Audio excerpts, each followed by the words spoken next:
Məsələ qəhrəman olmaqda deyil, zərbəçi olmaqda deyil, məsələ kişi olmaqdadır. Vətəndaş mövqeyimlə Rayət İmam Əliyev son günlər gündəmi zəbt edən yaltaq bir məmurun videosunu atıbla mənə. Yadıma bir əhvalat düşdü. Rayonumuzda bir hesablar Vəli yaşayır. Uzun illər kolxozda hesablar işləyib. Bizim Vəlinin kolxozda bir otağı var idi. Taxta stolunun arxasındakı divara rəhbər qalmamışdı ki, şəkli asılmasın. O divar Lenini, Brejnevi, Andropovu, Çernenkonu, Qarbaçovu da görmüşdü. Ötən əsrin 1988-ci ilində o divardan Vəzirovun şəkli asıldı. 90-cı ilin yanvarından sonra Mütəllibov divardan baxırdı. Sonra kolxoz dağıldı, Vəlini kənd sovetliyinə mavin verdilər. Amma portret sevdası onu rahat buraxmırdı. SSR dağılanda isə Vəlinin otağındakı şkafda 2 portret var idi.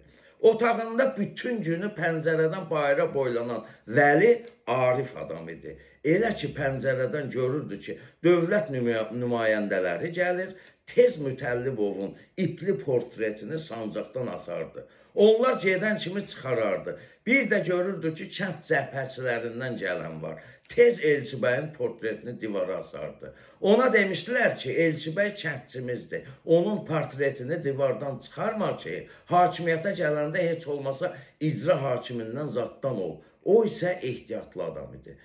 1992-ci ilin iyununda o divardan yalnız Elçibəyin portreti gülümsəyirdi. Mütəllibov zibilliyə tullanıldı.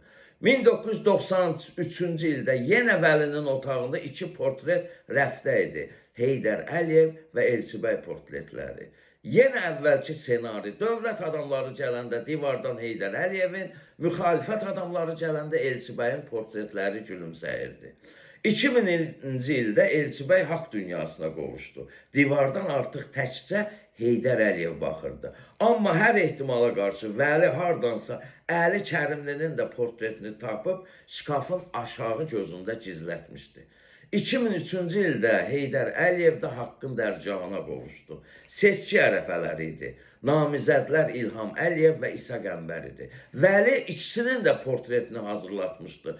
Günorta 2-yə qədər İsa Qəmbərin portreti divardan narahat boylandı. Günün sonunda isə İlham Əliyevin portreti divara, İsa Qəmbərinki isə şkafa qaldırıldı. Həmin il Vəlini işdən çıxartdılar, amma portret sevdası əl çəkmirdi. Evləri 3 otaqlı idi. Otaqların birindən atasının, birindən isə İlham Əliyevin portretlərini asdı. 3-cü otağı isə ehtiyatda saxladı. Onun evinə qohumlar gələndə atasının portreti olan otağın qapısı açılardı. Məmur qonağı olanda isə İlham Əliyevin portreti olan otaqda qonağı ağırlayardı.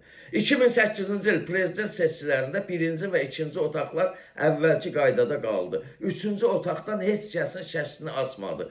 Dedi ki, Fazil də, İqbal da, Qüdrət də, Qulam Hüseyn də, Hafiz də boş şeylərdir. Onlardan heç nə çıxmaz.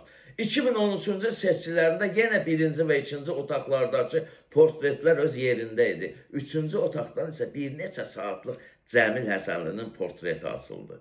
2018-ci ildə Vəli yenə 3-cü otağı boş saxladı. Yenə dedi ki, Zahiddən, Sərdardan, Arazdan, Qüdrətdən, Fərəzdən, Razidən adam dolandıran çıxmaz. Vəli artıq qocalıb. Yayda kəndə getmişdim. Vəlinin qonağı oldum. Artıq 1-ci otaqdakı rəhmətli atasının portreti hələ də qalır. 2-ci otaqda o vaxt cavan olan İlham Əliyevin portreti də artıq yaşlanmış formada asılıb. 3-cü otaqdakı divarda portret yeri isə hələ də boşdur. Vəli deyir ki, inanmıram bundan sonra 3-cü otaqda kiminsə şəkli asılsın. Sonra ah çəkərək əlavə edir ki, əgər uşaqların fərasətli çıxsalar, o 3-cü otaqda bəlkə də öləndən sonra mənim portretim asılacaq.